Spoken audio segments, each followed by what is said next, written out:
Mitaky kosa ny fifidianana miainga ifotony ny Fiombonan'ny Fokonolona Mandray Andraikitra. Hisy araka izany ny hetsika lehibe izay hotanterahin'izy ireo hanamarihana izany fitakiana izany. Fanadihadiana entiny roa tsy rakotiny iray eo amin'ny sarin'ny Kristian Rakotindramanga.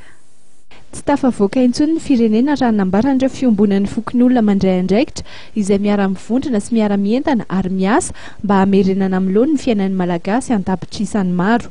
Mbola misy ho izy ireo ny adidy izay miandry ny malagasy ary miatomboka amin'ny ifotony, izany hoe eny anivon'ny Fokonolona izany. Fahitana Fiombonan'ny Fokonolona Mandray Andraikitra dia mety hiteraka tsy filaminana eto amin'ny firenena ny fanalanan'izy ireo. Izay indrindra no mahatonga anay ankehitriny manao fanambarana ho an'ny vahoaka malagasy mba hijerevana ny vahaolana ivoahantsika ho an'izao Kristy zao.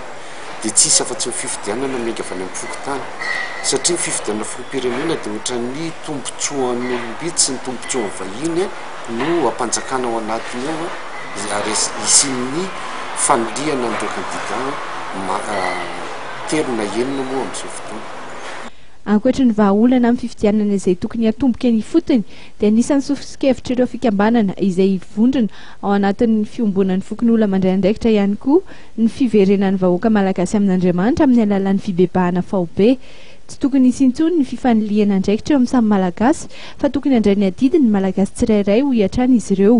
Tsy ekena ihany koa ny fitsabahan'ny vahiny raharahany malagasy, indrindra hoy ny fikambanana fa ireo vahiny izay mitsiriritra ny haren'ny malagasy. Hitantsika ngamba amin'izao fotoana izao be koa ireo vondron'olona na vondrona fikambanana mivoy amin'izay hoe rafitra fokon'olona izay na hoe fiangana ny fifidianana ny fotony zany. Izay koa zany dia miantso an'ireo vondron'olona na vondrona fikambanana resy lahatra amin'izay akoatra ny fa atao anatin'ny Fiombonan'ny Fokonolona Mandray Andraikitra mba hifandray tanana hiara-iasa amin'izany hoe hetsika hiarahana manao eto amin'ny tany sy firenena izany.